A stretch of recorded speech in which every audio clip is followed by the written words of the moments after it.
So we have the possibility to trigger nJAMS replay from here. And it enables you to restart a process execution exactly as it was recorded by our client. So for example, we have this weather service call with latitude, longitude values, which are going to China somewhere.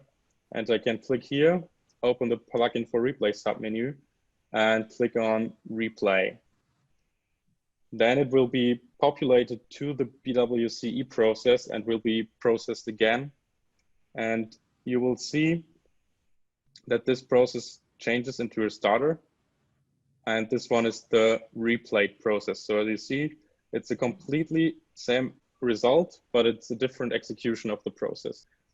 You see this one is starter and this one is the replayed log message. You can click here to see some sort of historization over these events. So you see this is the mother, if you want, and this is the child executed by the mother.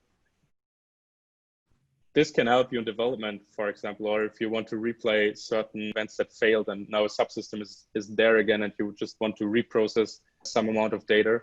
This is quite a good tool for that.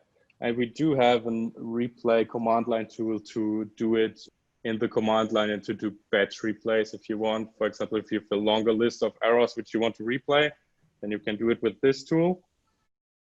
And another thing that is, if you want, you can go here and click replay as and modify the data which the process should be executed with. So for example, I could modify my latitude longitude value and then I would get another result of my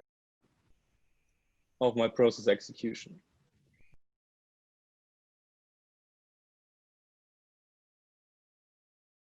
If you're monitoring your test environment as well, you could simply go to, if this is your production and this is your test environment, for example, you go into production, you see the error, okay, I take all of this out. So this is the start data, which the process was invoked.